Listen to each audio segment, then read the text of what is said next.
Começa agora na Jovem Pan News. Grandes por Bessa. A plataforma feita especialmente para pessoas com muita personalidade. Olá, muito bom dia. Estamos começando mais um Grandes por Bessa aqui na Jovem Pan News. Para todo o Paraná, Curitiba, Londrina, Maringá, para todo o estado. E hoje, neste sábado, dia 4 de novembro, eu vou conversar, estou recebendo aqui, tendo o prazer de receber aqui ao vivo e em cores o senador Álvaro Dias, que embora não esteja atualmente exercendo o mandato de senador, né? Mas a tradição política manda a gente chamar os políticos sempre pelo último cargo, né? Então, senador, governador Álvaro Dias, muito bom dia, muito obrigado por estar aqui comigo hoje. Oi, Bessa, obrigado a você. Um abraço a todos, né? Realmente estou em retiro, né, Bessa? Momentâneo. Não tenho falado, né? Não tenho Momentâneo. falado. Eu digo assim, não vejo, não ouço e não falo. Não tenho informação e nem quero ter. É mesmo? Então, eu vou renovar aqui mais uma vez o meu agradecimento por você ter aberto essa exceção, digamos assim, e para estar aqui com a gente hoje, conversando, né, com os nossos ouvintes aqui da Jovem Pan, em todo o Paraná e do Grandes por Bessa. Mas a sua vinda aqui tem uma razão de ser, né? É o seu livro, A Travessia de Álvaro Dias, está sendo lançado, né? Já foi lançado lá em Londrina, esse aqui é o livro, e vai ser lançado aqui em Curitiba agora na semana que vem, dia 7. Exato, na Assembleia, né, a convite do presidente Traiano e do deputado Alexandre Cury, por proposição também do Denian Couto, né, nosso deputado. A Assembleia ofereceu o espaço para que nós possamos celebrar lá um encontro de amigos. O lançamento do livro é o pretexto, Bessa, porque a razão principal é o reencontro dos amigos. Ocorreu em Londrina e eu fiquei animado por isso, porque vi muitos amigos que eu não via há muito tempo. E olha, não foi da política só, não. Na política, alguns. Menos da política e mais da amizade mesmo, né? Muitos amigos compareceram e eu espero que também no dia 7 agora, terça-feira, às 18 horas, né? A partir das 18 horas, no plenarião da Assembleia, né, os meus amigos possam nos proporcionar essa alegria. A sessão de autógrafos vai ser lá. Vai ser lá mesmo, Ali no plenário. No plenário da Assembleia. Eu acho que vai dar quórum, hein? Eu espero quórum, né? Álvaro, olha só, então, o livro tá muito bonito, né? O autor é o José Antônio Pedriali, um jornalista dos mais importantes aí do Paraná e do Brasil, com passagem por grandes veículos, né, da imprensa nacional, mas pé vermelho lá de Londrina, como você, né? De Londrina, exatamente. Esse é o 19º livro que ele escreve. Vou mostrar mais uma vez, né? aqui o livro, olha só. Esse aqui, E ele foi correspondente de grandes jornais, o Jornal Estado de São Paulo, no Chile, não é? Durante aquele período autoritário. Vou mostrar umas fotos. O livro traz muitas fotos. O Ivan Bueno foi o responsável pela coleção de fotos, não é? Você com o Tancredo Neves, você com o Brizola. Mas eu já sei que a foto que você mais gosta é essa aqui, né? A última foto. É a que eu mais gosto, é a última. Deixa eu abrir aqui. Do livro. Essa foto encerrou o livro, não é? Pera aí, só um pouquinho, tá aqui. Olha. Aí, ó. Essa aqui, né? Olha só. O Pedriali é que brincou comigo, viu, Bessa? Ele disse assim, ó, você andou ao lado de muitos malandros na política e aparece ao lado de um santo, né, na fotografia. Hoje São João Paulo II. Exatamente. Você e a Débora Dias santo. Aqui, né? Lá no Vaticano, né? Mais jovens, né, no período do governo, então... Sim. Esse tempo dos bons, né? Tem muitas fotos tempos. Aqui, você com o ex-governador Paulo Pimentel, Jaime Lerner. É importante dizer que o Pedriali, ele teve total liberdade para escrever e, obviamente, não ficou apenas na minha trajetória política, ele foi além, ele vai na linha do tempo aí e coloca os fatos mais importantes da história política do Brasil, desde o meu nascimento até o ano passado, quando ele escreveu esse livro, né? Eu não conversei muito com ele, porque eu estava em campanha, era o ano de eleição, e estava no exercício do mandato também em Brasília, né? Mas ele teve total liberdade. Eu disse, não é um livro de oba-oba, não, escreve aí, veja com seus olhos, escreva com as suas mãos, mas é uma biografia? Ele faz... Aí são vários ciclos da política brasileira, sim, né? Uhum. Então, por exemplo, quando ele trata lá a bomba do Rio Centro, ele faz uma descrição sobre o acontecimento, e aí coloca qual foi a minha atuação naquele episódio. Aí a morte de Vladimir Herzog... Na bomba do Rio Centro, você era governador? Não, eu era senador. Uhum. Ou deputado federal, né? Deputado federal, na verdade. Sim. E assim por diante. Ele faz, é claro, começa... lá na origem, né, na infância ainda, ou antes até, começa até antes, porque ele começa com meu pai chegando ao Paraná, né? Sim. Meu pai chegando de Jardineira, parando em Londrina, e vindo lá de Quatá, do estado de São Paulo, sim, né? sim. De Londrina a Maringá, aí no lombo de burro ou de cavalo, por picadas, né? Não existia ainda transporte, não existia estrada, né? Então, picadas. Mandaguari tinha lá um hotelzinho, e depois... Isso foi em 1938 que meu pai veio, né? Ainda jovem. 38. Para o Paraná. Aí Maringá foi até o fim da picada, né? Onde os corretores se reuniam. Os frutos de Dona Helena e seu Silvino, né? Aí tá seus aí pais aqui. Os meus pais, né? E aí o meu pai desceu ali... do fim da picada, escolheu um local onde ele dizia, e tinha o rio, né, e ia passar a linha do trem. Aí ele escolheu o local. Aí acabou ficando colado em Maringá, né, quando a cidade cresceu, ali muito próximo da Universidade de Maringá. E hoje o local se chama Cidade Nova, né, com o crescimento da cidade que avançou. E depois dessa fase, aí vem o início da trajetória política em Londrina, né, com a universidade, depois aí o início como vereador. Então, enfim, aí vem a trajetória toda que ele vai descrevendo aí com... O texto é muito bom de ler, né? O texto do Pedriali muito muito bom, né? Eu já li alguns livros dele, inclusive um que ele lançou junto com o Pellegrini, né? Domingos Pellegrini. Mas olha aqui, bom, vocês, quem está nos ouvindo aí em todo o Paraná, né? Principalmente os mais jovens aí, devem estar percebendo assim que o Álvaro Dias tem um vozeirão, né? Daqueles a la Cid Moreira, assim, né? Porque você começou no rádio, né, Álvaro? É verdade. O Heraldo Pereira sempre brincava comigo, né, em Brasília. Ele ia me entrevistar, depois ele dizia assim: ainda bem que você não perde a eleição, né? Senão você tomava o meu lugar. Mas o Heraldo, você vê, ele me acompanhou aqui quando eu era governador. Em função das pesquisas de opinião pública, do Ibope, do Datafolha, que nos colocavam sempre em primeiro lugar entre os governadores, né? O governo mais bem avaliado do país era o do Paraná à época. Então ele veio fazer uma matéria, uma reportagem, me levou para a Boca Maldita para ver como é que era a reação popular, né? Exatamente para contar como o governo do Paraná conseguia aqueles índices de pesquisa naquela época, né? Ou seja, fez o que todo bom jornalista deve fazer, né? Para ver se não era só marketing. Exato. Isso, né? Outro que fez isso e me levou para a Boca Maldita foi o Paulo Brossard. Paulo Brossard era ministro da Justiça, e toda vez que ele ia lançar algum programa como ministro da Justiça, ele primeiro vinha ao Paraná conosco. Então, nesta oportunidade, ele veio lançar um programa de veículos, senador gaúcho, cedidos, né, pelo governo federal. E aí ele diz: olha, eu quero ir na confeitaria das famílias, eu quero andar lá com você na Rua das Flores.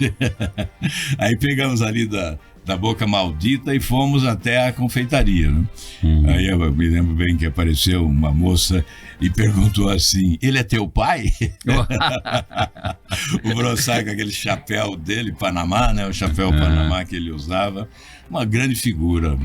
Aliás, eu ganhei admiração por ele quando eu era deputado federal, novo ainda, com 29, 30 anos, e ele era senador. E o Congresso parava para ouvir o Brossard. Num grande orador, no né? tempo do regime militar. Sim. Ele tinha um estilo lento de falar, né? Mas o conteúdo prevalecia e ele realmente era considerado um grande orador e a gente parava para ouvir, né? Olha só, Álvaro Dias foi eleito senador 4 vezes. Se tiver alguma incorreção aqui, você pode me corrigir. Foi eleito senador 4 vezes. Começou como vereador lá em Londrina, como já falou aqui, foi deputado estadual, deputado federal e governador do Paraná. Pesquisas do Datafolha e Ibope o apontaram como o governador mais popular do Brasil durante os 4 anos da sua gestão. Indicado pelo DIAP, nos últimos anos, como um dos cabeças do Congresso, também foi escolhido, por meio de votação realizada pelo site Congresso em Foco, o melhor senador do país em 2006, já lá em 2006. Álvaro é licenciado em História pela Faculdade de Filosofia, Ciências e Letras da Universidade Estadual de Londrina. Em julho de 2007, recebeu em San Diego, na Califórnia, o diploma de doutor honoris causa em Administração Governamental pela Southern State University. Em 2018, coroando a sua longa trajetória política, foi candidato à presidência da República pelo Podemos, né?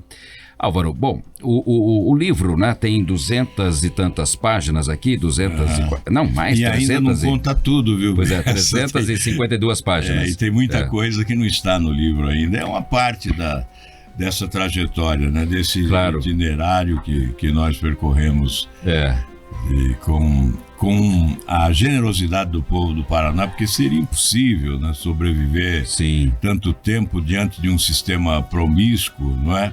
E, sobretudo, sempre na contramão do sistema. A minha trajetória política foi no campo da indignação permanente, propondo uma mudança do sistema. Tanto é que em 2018 eu fiz uma campanha à presidência da República com base num sonho de refundação da República.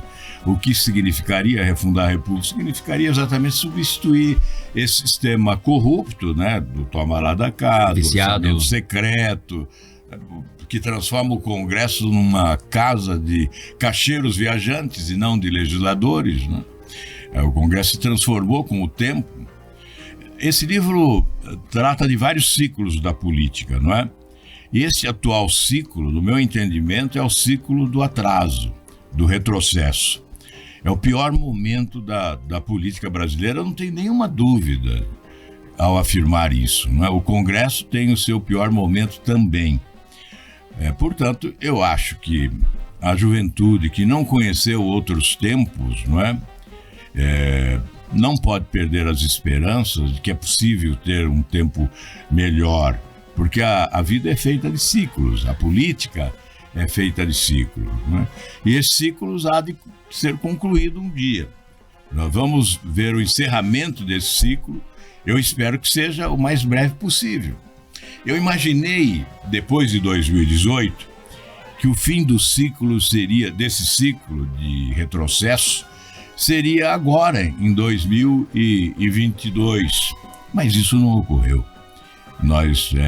Prevaleceu essa polarização que leva a política à lona, não é? Que derruba a política como arte de promover o bem comum. A política se tornou uma espécie de lixeira da sociedade, né? Porque as pessoas desacreditam da política e boa parte já definitivamente não tem nenhuma esperança de que a política possa oferecer perspectiva de avanço no país. Mas nós temos que alimentar a esperança, que pese sonhos perdidos aí nas estradas da decepção, a esperança tem que sobreviver, porque nós temos que tocar a vida à frente, né? Sem dúvida. Agora, você atribui essa situação atual aí, essa polarização e mesmo esse desencanto, por um lado, há um desencanto, claro, né, de uma forma mais generalizada assim. Se você fizer uma pesquisa rápida ali, vai ali na Boca Maldita, perguntar para as pessoas que estão passando lá, né? Todo mundo vai dizer, político é tudo igual, político é isso, político só promete, político não sei o quê.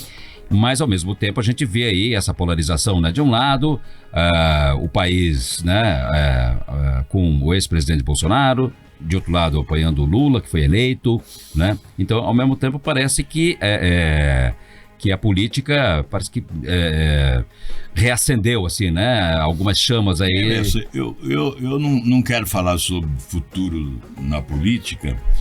Eu acho que todos devemos ter opinião, né? E, se possível, devemos exteriorizar a nossa opinião. Eu tenho evitado, porque estamos vivendo realmente esse momento de manicômio político, onde quem tem opinião é execrado ou pela esquerda ou pela direita ou pelos dois, como é o meu caso. Geralmente sou execrado pelos dois lados, porque não comungo com a polarização insana, né, da radicalização desnecessária. E se você defende um, você é acusado de ser do outro lado, né? E então você é atacado, com qualquer opinião você é atacado.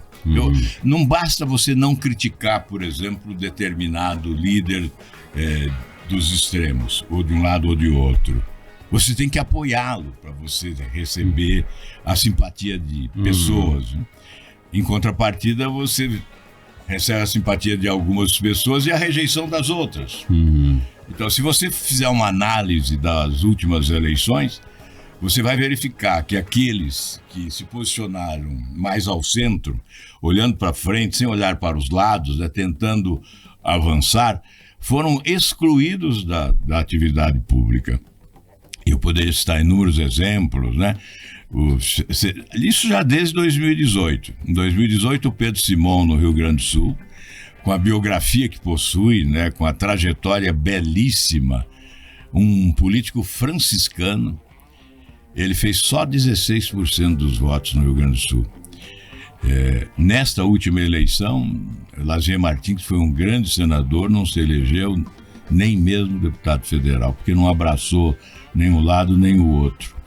A Ana Amélia também não se elegeu para o Senado. Você vai lá para o Amazonas, o Arthur Virgílio, que foi líder de oposição 8 anos no Congresso, foi prefeito de Manaus, começou a campanha com 45%. Como ele não aderiu nem à esquerda nem à direita, ele terminou com 5% dos votos, né? Então, se fosse citar todos os estados, nós vamos encontrar exemplos em cada um deles. No Nordeste, o candidato e aqui no Paraná foi o seu caso, né? Teria que abraçar o Lula. E aqui no Sul teria que abraçar o Bolsonaro. Quem não estava disposto a abraçar nenhum nem outro foi expelido da política. Aí diz, esses são os que estão no muro. Não se trata de estar no muro. O país não pode ler apenas 2 livros. Ou ler o livro da extrema esquerda ou ler o livro da extrema direita. Isso não é competência. Isso não é inteligência. Isso não promove avanço, isso não promove mudança. Não adianta a indignação se você não tem equilíbrio, bom senso e responsabilidade para promover mudanças no país. E é exatamente por isso que as coisas não mudaram. Né?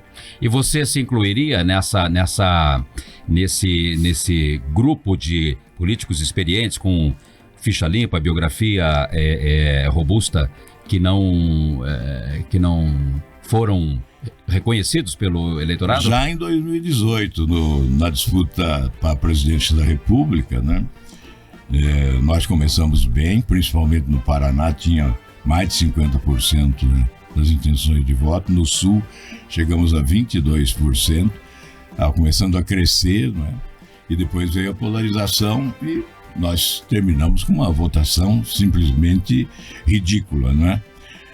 É evidente que eu não tive auditório, porque não se estabeleceu uma discussão em torno de ideias. O que se estabeleceu foi a paixão por 2 extremos, por líderes. Ali já se desenhava essa polarização que só essa cresceu polarização depois, né? começou de forma dramática, né, em 2018. E ela prevaleceu agora, em 2022, né? E não dá sinais ainda de recuo, né? A polarização. Eu não vejo assim sinais de recuo. Mas o importante, Bessa, nessa hora que eu estou aqui, é dizer que eu só tenho gratidão, né? A análise crítica que eu possa fazer não pode significar a transmissão de um ressentimento. Não, eu tenho que ser grato. Veja, o Paraná me deu as maiores votações da sua história. As principais eleições do Paraná me têm como recordista de votos. Para deputado federal, em 74, eu bati o recorde que não foi batido até hoje, quase 10% dos votos do estado. Depois veio a eleição de governador, 72% dos votos, enfrentando uma chapa belíssima, né, com Alencar Furtado, que era líder nacional do MDB, e o Jaime Lerner, com uma administração em Curitiba premiada, sendo seu vice. Eu acabei com 72% dos votos. Depois veio em 2014, a eleição de senador, eu fiz quase 80% dos votos. Então, são 3 eleições de recorde absoluto, não quebrados até hoje. Então eu sou grato, é só gratidão. Não há ingratidão. Aliás, eu considero a coragem uma virtude exponencial, a maior das virtudes, porque sem ela as outras falecem. A gratidão é outra virtude fundamental, porque se você não tem esse sentimento da gratidão, não tem o direito também de ser reconhecido e, obviamente, de merecer a gratidão das pessoas que se beneficiaram eventualmente da sua atuação política. Então, o que eu tenho é que respeitar. Com a mesma humildade com que eu vencia as eleições, eu aceito a derrota, respeitando a opinião das pessoas. Agora, o que eu não posso é deixar de preservar a minha biografia, de defender a minha biografia. Claro. Se muitas pessoas não querem preservar a minha biografia, eu tenho o direito e o dever de preservá-la. Como tenho também o dever de preservar o legado, o patrimônio de realizações, que evidentemente não é uma obra isolada.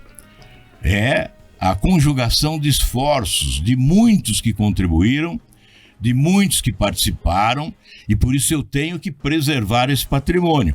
Esta talvez seja a principal razão desse livro, que foi, na verdade, estimulado pelo grande amigo que se foi, né, saudosa memória, o René Dott. Professor René Dott, que foi seu secretário de Cultura. Foi, né? Brilhante secretário de Cultura, um brilhante jurista, renomado nacionalmente. Sim. Ele insistia muito, falou: Álvaro, autorize fazer a sua biografia. É importante esse registro para a história. Eu dizia: René, as pessoas não gostam de ler, principalmente sobre política e tal. Ele diz: não, você está enganado, você tem que deixar esse registro para a história e tal. E ele tinha toda a razão. Acabamos concluindo com essa obra do Pedriali. Então, né? O livro A Travessia de Álvaro Dias vai ser lançado no dia 7 de novembro, na próxima terça-feira, às 18h30, Álvaro. 18h30. Lá na Assembleia Legislativa do Paraná, né? E como disse, né, há pouco aqui você, o lançamento é o pretexto para um encontro de amigos e amigas. Que é o convite aqui, que aliás você me mandou aqui no WhatsApp. Bom, mas eu tô vendo aqui, né? O seu filho, Álvaro Dias, filho, né? O Álvarozinho, né? Como você e a Débora o chamam, fez aqui uma apresentação aqui do livro A Política Faz Sua Vida Ter Sentido.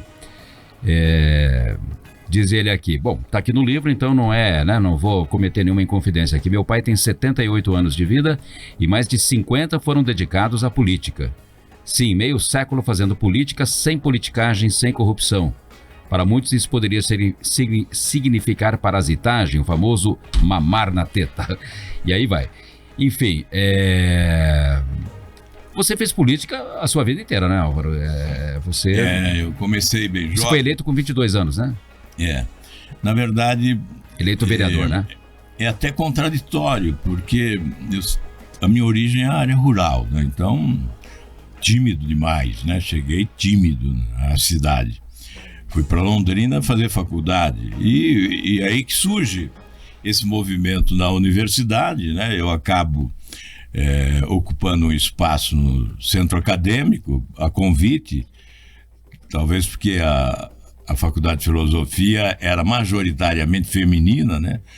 Poucos homens, então eu acabei, tanto na prática do esporte, né? Tinha que jogar tudo nos jogos universitários, porque faltava atleta, né? Então eu jogava tudo e acabei também me envolvendo com a política universitária. Tinha um padre alemão que ele dizia, quando eu chegava atrasado na aula, ele dizia assim, você podia ser um grande historiador, mas você só pensa em política. Sim, mas porque acabou... eu estava cuidando do centro acadêmico, né? Sim. E aí acabei na universidade despertando a vocação política. E aí surge a figura do professor Olivier Gabardo, né? Uhum. O professor Olivier Gabardo era o diretor da faculdade à época. O que assina o prefácio do livro, né? E ele é o meu padrinho na política, porque ocorreu exatamente quando inaugurávamos uma biblioteca na faculdade, eu estava discursando, ingressaram no recintos políticos da época Arena, né, que era o partido governista. E o maior partido do Ocidente. Eu quando eu vi os políticos ingressando no recinto, eu passei a fazer um discurso crítico, né, criticando o governo, criticando os políticos. E aí acabou sendo a sensação do evento. Na verdade, a irreverência, né? A irreverência. E aí o professor Gabardo chegou e me diz, você vai ser meu candidato a vereador. Ele seria candidato a prefeito, né? Ele já... Eu disse, Gabardo, ele já botou o olho em você e já viu que... Você tá doido, eu falei pra ele. De jeito nenhum, a minha família não admite, não gosta de política e tal. E aí passaram os anos, 2 anos, né? Aí ele me procurou e disse assim, vim te chamar. Eu falei, o meu título é de Maringá, eu não posso ser candidato em Londrina, né? Ele disse, não, mas eu transfiro o seu título. Eu falei, já passou o prazo. Ele falou, não, eu transfiro. Ele estava então tem que pedir decidido, né? Tem que pedir apostando todas pai, as fichas em você. E tinha um outro obstáculo. Eu trabalhava lá na Rádio Atalaia, né? E eles queriam me levar para Belo Horizonte, onde eu comandaria uma emissora que seria inaugurada em Belo Horizonte. E aí eles não queriam de jeito nenhum que eu fosse candidato, né? Aí chegou o dono da emissora, Hélio Barroso, de São Paulo, e o Osíris Mourão era o gerente. Dizendo, não, ele não vai ser candidato, não se elege e tal. Aí o proprietário da rádio, que ele era um homem muito ligado à política também, ele disse, você disse que ele não se elege, então faz o seguinte, deixa ele ser candidato, ele perde a eleição, aí nós levamos ele para Belo Horizonte, né? Só que os planos não deram certo. E de outro lado, lá em Maringá também... Não deram certo para quem apostava, para quem queria te levar. Álvaro... Aí lá em Maringá também, o meu pai, ele diz o seguinte, não vou proibir você... para que você depois não diga que não foi aquilo que queria ser, porque eu não deixei. Mas cuidado com a política, ele diz. Eu vou fazer um rápido intervalo aqui, né? Estamos conversando com o senador Álvaro Dias, ex-senador, ex-governador, e que vai lançar o seu livro aqui na próxima terça-feira. A gente volta já, continuando aqui com as muitas histórias que o Álvaro Dias tem para contar. Você está assistindo Grandes por Bessa.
Estamos de volta com Grandes por Bessa, a plataforma feita especialmente para pessoas com muita personalidade. Exatamente, estamos de volta aqui na Jovem Pan News para todo o Paraná, hoje conversando com o senador Álvaro Dias, que lança na próxima terça-feira, lá na Assembleia Legislativa do Estado, o seu livro A Travessia de Álvaro Dias, o livro escrito pelo jornalista e escritor José Antônio Pedriali. Bom, Álvaro, você estava falando aqui há pouco, né, no bloco anterior, que você, enfim, quase foi lá para Belo Horizonte para tocar uma rádio, mas aí a política entrou definitivamente na sua vida e 50 anos depois você está aí, 50 e poucos anos depois você, né, com vários mandatos, né, você... né? Eu já falei aqui, vereador, Bessa, deputado. Se eu tivesse disputado a eleição quando terminou o governo, né? Porque eu fiquei até o último dia do governo, embora eu tivesse, aí tem até uma matéria sua, né? Dos 5Js, eu tivesse a oportunidade de ser senador, quase que candidato único aqui no estado, né? E tinha na pesquisa, colocando todas as lideranças políticas, inclusive os Jotas, não é? Eu faria mais de 70%. Os Jotas em questão votos. Eram José Richa, Jaime Lerner, João Elísio, José Eduardo Vieira e Jaime Canê. Exatamente. Todos com J. E depois você que acrescentou o sexto aí, que foi o José Carlos Martinez. Isso. Tem uma matéria bem aqui, olha, que o Pedriali reproduziu aqui.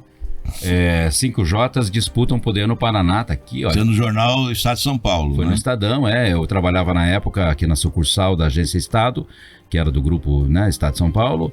Tá aqui, ó, Reinaldo Bessa, a matéria assinada, né? Exatamente. E, enfim, olha aqui, diz aqui, ó, a união de 5 personalidades já cunhada nos meios políticos como 5Js, informou o Estadão em 3 de junho de 89. Exatamente. Quando foi publicada essa matéria. Mas você falou aqui, né, que você ficou até o último dia do seu governo. Exatamente, em função, os 5Js queriam um entendimento conosco, e eu seria praticamente candidato único ao Senado. Que entrou para a história política do Paraná como o dia do Fico, né? Exatamente. E eles indicariam um candidato ao governo. E à época, prevaleceu o sentimento partidário, e eu disse, não, eu tenho um partido e o partido vai escolher. E eu fiquei no governo até o fim, para evitar uma eventual derrota do candidato ao governo, já que os adversários eram fortíssimos, não é? Claro. Então eu fiquei até o último dia, mas se disputasse o Senado naquela eleição, eu teria batido já antes desta última que perdi o recorde nacional. Eu teria alcançado o Sarney, não é? Isso só não ocorreu, eu só não fui o detentor do maior número de mandatos, exatamente porque não disputei por uma questão de responsabilidade. Aliás, em 89... o livro vai contar essa história também superficialmente, não em profundidade, para não melindrar pessoas, mas em 89 eu deixei de ser candidato à presidência da República, com um convite de grande força política no país. O próprio presidente Sarney estava envolvido, 7 governadores, e eu não aceitei o convite para ser candidato, porque na época a pesquisa indicava que a população queria eleger um jovem com menos de 45 anos. E, na verdade, isso ocorreu, porque mas você os 2 candidatos... Mas você estava nessa faixa. Estava com menos, né? Menos. 40, 41, isso. 42. Os 2 candidatos com menos de 45 foram para o segundo turno. O Collor e o Lula foram para o segundo turno, vencendo o Collor. Então, eu cheguei a admitir a hipótese até, mas prevaleceu a responsabilidade. Eu não podia deixar o governo do Paraná, em meio a uma crise econômica no país, 80% de inflação ao mês. Então fiquei até o último dia do governo. Não Você fez aquilo aceitei o convite para disputar a presidência, que teria que mudar de partido, né? Já tinha o partido, teria que ir para o PTB, aí tinha que renunciar ao governo do Paraná. E você fez aquilo que muita gente cobra dos políticos, né? Ou critica nos políticos, e cobra também. Oportunismo, né? se elege para um cargo, mas daqui a pouco já está pensando no outro. Já está pensando no outro, já quer disputar outro. Eu fiquei até o final, não disputei eleição, e isso é raro, né? É só ver na história mesmo do Paraná, você não vai encontrar. Eu fiquei até o último dia. Todos os governadores. E fiquei sem mandato. A sua exceção renunciaram 9 meses antes, né? Para disputar a eleição. E eu fiquei sem mandato até 98, né, quando voltei para o Senado, 8 anos depois, né? Em 99 eu assumi o meu segundo mandato, porque o primeiro foi em 83, quando vim para o governo. Que você derrotou Ney Braga. Ney Braga, né? Exatamente. Um cânone da política paranaense, né? Ícone da política do Paraná, a maior liderança em 50 anos do Estado e, na verdade... Eu cobri aquela eleição, você foi eleito com 34 anos, não foi? Foi, eu cheguei ao Senado e eles chamavam de... Eu e o senador do Rio Grande do Norte, que era o Carlos Alberto, tinha a minha idade, nós éramos os menudos. E depois, agora, no final desse mandato, o Pacheco me chamava de... eu não era o mais velho do Senado, não. Mas era o mais antigo no Senado, o que tinha mais mandatos, né, de senador, embora outros fossem mais velhos do que eu, né? Eu, na verdade, como eu fui eleito senador a primeira vez, ainda muito jovem. Depois vim para o governo e só depois é que voltei ao Senado, e aí cumpri os 3 mandatos consecutivos, né? E dizem, né, Álvaro, que você só não foi governador mais uma vez agora porque você... não quis, né? Disputar essa aqui. Em 2014 eu tive a possibilidade, por isso fiz. Não, mas essa de 2018 que você optou por disputar a presidência. Né? De 2018, inclusive, os candidatos ao governo me procuraram, né? Os principais candidatos, eu faço justiça aqui, e eles disseram: se você for candidato, tem o nosso apoio, não vamos disputar. E eu disse, não serei candidato. Então, em 2018, realmente eu tinha... Inclusive o atual governador? O atual governador, o Osmar, né, que também era candidato, a própria Cida, eles conversaram comigo e disseram, se você... É claro, conversaram isoladamente, não em conjunto, né? E nós apoiamos, depois o governador Ratinho, nós apoiamos, na eleição de 2018, quando eu fui candidato a presidente, o nosso partido apoiou e elegeu o Oriovisto Guimarães senador na chapa do governador Ratinho. Exatamente. Bom, aí você hoje, né, o Paraná tem 3 senadores aí, né, que sempre teve, né? Hoje são o senador Oriovisto, o senador Sérgio Moro, né? E o Flávio Arnes. Nós tínhamos os 3 senadores do nosso partido, né? O Flávio, o Oriovisto e eu éramos os 3 unidos no Podemos, exatamente, os 3 atuando muito em função do interesse do Paraná. Todo projeto paranaense que chegava ao Senado não passava de uma semana. Nós aprovávamos assim com agilidade, com rapidez. No ano da eleição mesmo, eu fui relator de 2 projetos importantes de financiamento para o estado do Paraná, assim, pegando de manhã e entregando à tarde e aprovado. Agora, Álvaro, a gente nota, assim, pelo menos aqui à distância, né, olhando lá para Brasília, que os nossos atuais senadores, e aqui não vai nenhuma crítica pessoal minha, mas assim, parece que eles não têm uma presença tão assim... política forte na mídia e mesmo lá como dentro do Congresso, né? Como... Mas eu fui colega... Você teve, porque você estava na mídia sempre. Eu só posso falar de 2, né? Com quem privei do trabalho conjunto, né? Que é o Oriovisto e o Flávio Arnes. Eu posso dar o testemunho aqui. São dos mais competentes trabalhadores senadores. Não é fácil você ter presença na mídia. Aí não depende muito da vontade do senador. Depende da mídia, cabe à mídia. Obviamente, existem circunstâncias. Eu vou dar um exemplo pessoal. Eu sempre tive uma presença muito forte na mídia. Sim. Aí quando chegou a pandemia... Até porque você veio da mídia também. As emissoras de televisão me procuravam, vou dizer emissoras para não citar nomes, né? Como era tudo feito por videoconferência, você gravava o vídeo e mandava, né? Então sempre me pediam. Por quê? Porque eu sempre fui usado como opositor ao governo, né? No período do PT, eu era oposição. Então, quando as TVs precisavam do contraponto, eu era reiteradamente procurado, né? Isso era uma rotina. Sim. E por isso tinha grande presença.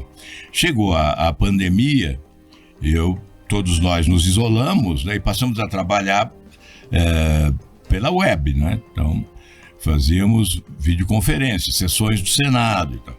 E mesmo a participação em eventuais programas de TV era gravação, né? Que você encaminhava. Então, toda semana, para não dizer quase todo dia, eu era procurado para fazer oposição ao governo Bolsonaro. Eu me lembro muito bem. E eu dizia, olha, agora eu acho que não é a hora da crítica, é a hora da solidariedade. O Brasil está vivendo um momento muito difícil. Então, eu não vou me prestar a ser o crítico do momento. Eu não vou fazer a crítica. Então, eu saí da mídia. Eu me retirei da mídia. Mas trabalhamos muito nesse período. Aí veio o anonimato, a clandestinidade desse trabalho, porque você não tinha presença física. Você tirou um ano sabático. Não podia visitar cidade nenhuma do estado, não é? Não podia visitar. E trabalhando demais. O Congresso tem um mérito que ainda não foi reconhecido. No período da pandemia, o Congresso foi fundamental. Quase todos os projetos que diziam respeito à pandemia nasceram no próprio Congresso. Ao contrário do que é habitual, não vieram do Executivo. Eles tiveram origem no Congresso. Então, apoio a trabalhadores, auxílio emergencial, aí Pronamp, apoio a micro, pequena empresa, todos esses projetos tiveram origem no próprio Congresso. Certo. E, evidentemente, isso tem um significado, não é? Trabalhou-se muito. E, como você indagou dos nossos senadores, eu posso dar esse testemunho. O Ariovisto, no seu campo de atuação, que é mais a área de economia, é um grande senador. Eu posso testemunhar isso com muita tranquilidade. E o Flávio Arnes, mais na área social e educação, hoje ele é presidente da Comissão de Educação. Eu tive a oportunidade ainda de apoiá-lo antes de deixar o meu mandato, para que ele fosse o presidente atual da Comissão de Educação. Ambos têm uma grande atuação no Senado, isso eu posso dizer. E que pese o fato, realmente, a política é isso, né? Eu tinha uma grande angústia também quando era senador. Eu vou te contar, um dia eu estava com a Débora na janela do apartamento ali em Caiobá, no dia de carnaval, o trio elétrico passando à frente ali com uma multidão atrás. Eu falei para ela, será que 10% dessa gente sabe o que eu estou fazendo lá em Brasília? Porque essa era uma angústia. Você trabalhar, produzir e sentir que a notícia não chegava a toda a população. Então esse é o drama que provavelmente esses dois senadores nossos devem estar vivendo, essa angústia de que a informação não chega, que há um esforço, mas que o esforço acaba não sendo reconhecido porque não há a notícia sobre o esforço. E eu brinco às vezes, né? Se o político quiser aparecer, assalta a Petrobras, aí ele vai ser manchete todos os dias. Mas se ele aprova um projeto importante, como aquele que eu aprovei ainda no final do meu mandato, né, dos radioisótopos, que vai salvar vidas e tal, que vai permitir a produção do radioisótopos, né, que são os radiofármacos para doenças do câncer e doenças, e isso que é fundamental, né? Isso tudo a gente não consegue fazer chegar até todos os brasileiros, né? Bom, você falou aqui dos 3 senadores, mas me chamou a atenção que você não fez nenhum comentário sobre o senador Sérgio Moro. E não faço. Não? E não faço. Porque aí eu peço licença para não fazer, porque eu seria colocado sob suspeição se eu fizesse. Bom, trabalha-se com a possibilidade dele vir a ser cassado e haver uma eleição suplementar para o mandato dele. E aí também fala-se, né, nos bastidores que você poderia disputar essa eleição. Eu não desejo cassação de ninguém, acho que é triste ver alguém sendo cassado, né? Não desejo isso para ninguém, nem para o maior inimigo meu. Eu não desejo uma cassação de mandato. Hoje ele é seu inimigo? Não tenho inimigos, né? Não tenho inimigos. Sinceramente, não tenho inimigos, né? Eu até, ao falar isso, comecei a pensar, será que eu tenho? Eu acho que não tenho, imagino que não tenho. Talvez desafetos, pelo menos eu não considero as pessoas no campo da política como inimigas. Eu considero como adversárias, como pessoas com as quais eu não concordo. Discordo, muitas vezes, muito mais dos atos praticados, não é? Porque acho que é nesse campo que a gente deve colocar a disputa. Então, eu não tenho nenhuma decisão sobre disputar a eleição ou não, sobre voltar para a política ou não. Eu confesso que vivo um conflito pessoal, né? De um lado, o conforto de estar distante. O Zé Richa, né, que foi governador, senador e tal, que o falecido, saudoso Zé Richa, ele dizia o seguinte, quando ele deixou a política, né? Eu era infeliz e não sabia. Então, eu posso dizer a você que não é que eu era infeliz, não. Eu estava lá porque eu queria estar lá, né? Sim. E eu me sentia feliz servindo, né? Então, hoje eu vivo esse conflito. Realmente é mais confortável ficar distante. Às vezes eu saio com a Débora e com os netos, aí vou lá pro shopping e a Débora diz, tá vendo? Todas as pessoas te tratam bem. Por que você tem que pensar em voltar para a política? Fique longe disso. Veja como é a situação hoje. Aí a minha netinha pergunta para ela, vó, por que todo mundo fala oi pro vô? Então, qual a idade da sua neta? Qual a idade? Ela tem 5 anos. 5. Então, essa situação de distância da responsabilidade pública, né?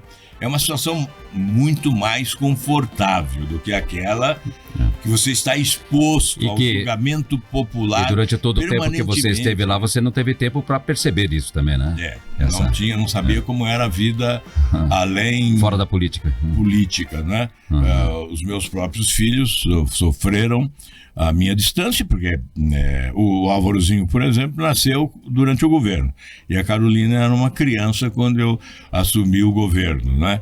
Então, eu não convivi com eles na infância como estou convivendo hoje com os filhos deles. Então, essa é uma diferença essencial. O outro lado é que, é claro que eu me sentia bem quando eu contribuía para salvar a vida de uma pessoa num final de semana, com as facilidades que o mandato me proporcionava, né? Não só no período da pandemia, isso era permanente, e não só no Paraná. Um caminhoneiro acidentado lá no interior de Minas Gerais. Eu ia falar Siqueira Campos aqui, a cidade da Ju. Não só no Paraná, lá em Roraima, na faixa de fronteira com a Venezuela, os caminhoneiros impedidos de passar, se socorriam da gente, eu intervinha, ia com a diplomacia, ajudava, resolvia problemas. Na Argentina, às vezes, caminhoneiros parados na época da pandemia, né? Aí o consulado ausente, aí me ligavam, eu entrava em ação para socorrer. Você foi senador... Eu acabei, depois de 2018... Não só do Paraná, né? Acabou... Eu passei a ser senador do Brasil. Sim. Então, essa atuação, que é claro que dava uma certa gratificação, que você se sentia útil, né? Especialmente nesse campo da saúde, né? Quando você conseguia salvar pessoas. Eu me lembro bem, me veio à mente agora 2 casos, um de Telêmaco Borba, que um senhor estava com um tumor no cérebro e não tinha solução no município. A filha me ligou chorando, meu pai vai morrer. Aí foi para Ponta Grossa, não encontrei lugar. Aí encontrei aqui no Angelina Caron, né? Um especialista, e o hospital atendeu maravilhosamente, salvou a vida da pessoa. Outra vez lá em Maringá, numa fila de INSS, ia levar mais de 120 dias para atendimento, com câncer no retro, já um tumor avançado. Eu consigo internar no hospital lá de Umuarama, o OPECAM, porque com as tais emendas parlamentares nós ajudamos esses hospitais, então temos essa facilidade. Isso tudo, isso não é a função nossa. não é a função do legislador, a função é legislar, não é? Mas isso também traz certa satisfação pessoal, não é? Mas claro, o que compete dizer com mais ênfase, né, é que ser útil legislando é que dá satisfação. Quando você consegue aprovar um projeto que você sabe que vai promover benefícios ao longo do tempo, isso é motivo de satisfação. Então esse é o conflito que eu vivo, porque com toda a energia e a experiência adquirida, obviamente poderia ser muito útil ainda, mas agora eu acho que eu tenho o direito de pensar um pouco também nesse conforto pessoal, porque eu fui derrotado numa eleição. Então, obviamente, a população me dispensou desta atividade. Por isso, hoje, eu tenho dificuldade de decidir. Eu não sei se volto ou não volto, mas vou deixar para decidir no momento adequado.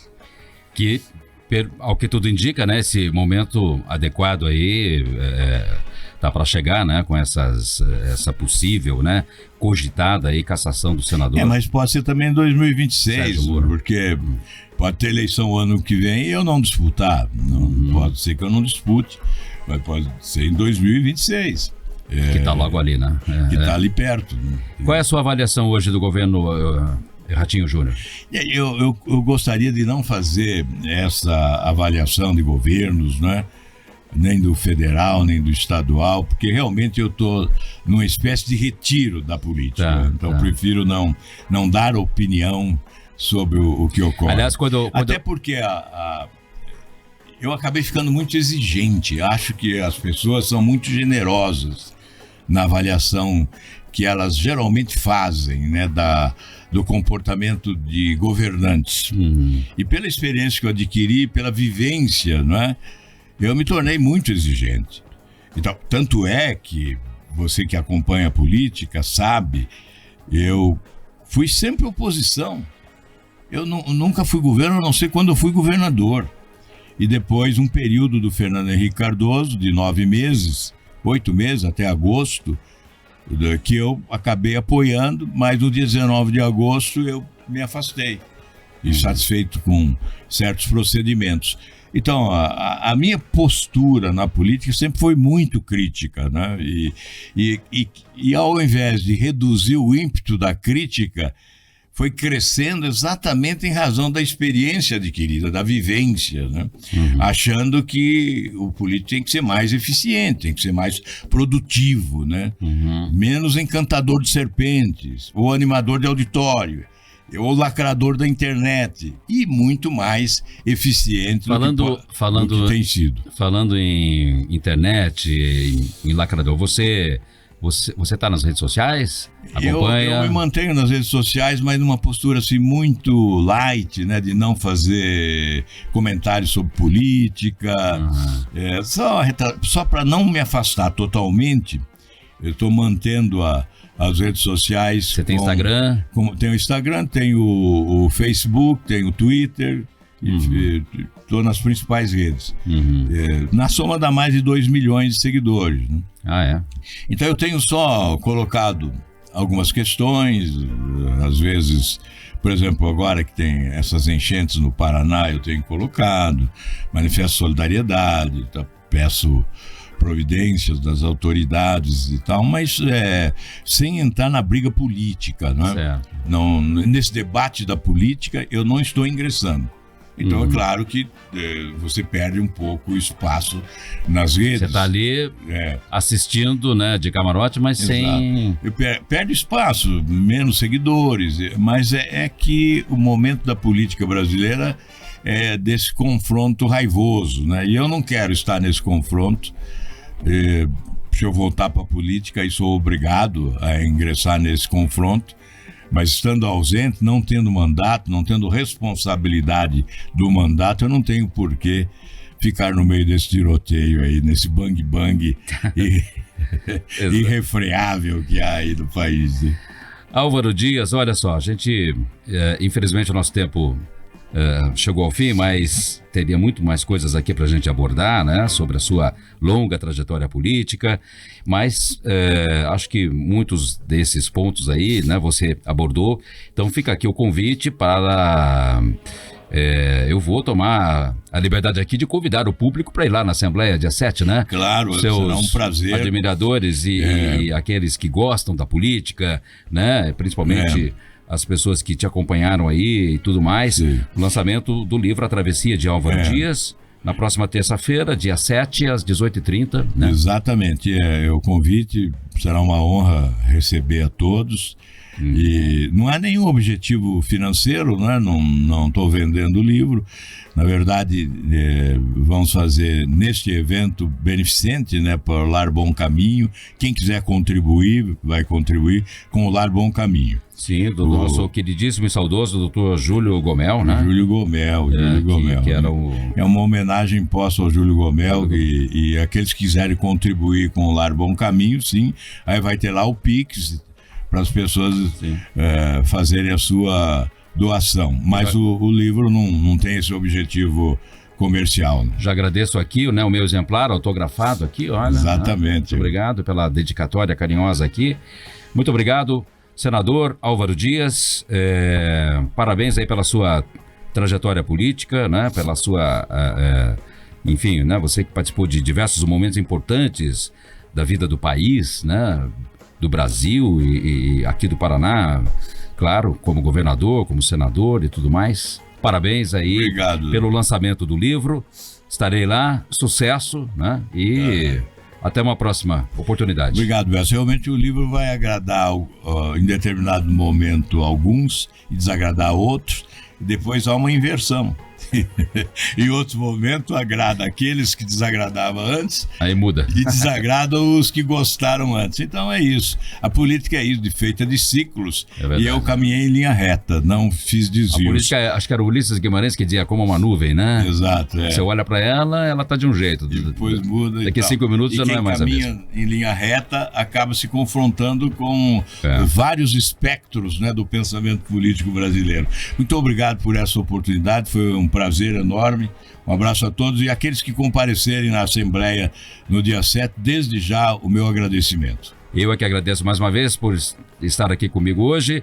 Agradeço também a você que nos acompanhou em todo o Paraná, mais esse Grandes por Bessa, esse sábado 4 de novembro. Um ótimo final de semana a todos e até sábado que vem. Grandes por Bessa. Para pessoas com muita personalidade, na Jovem Pan News. De volta sábado às 11 horas da manhã.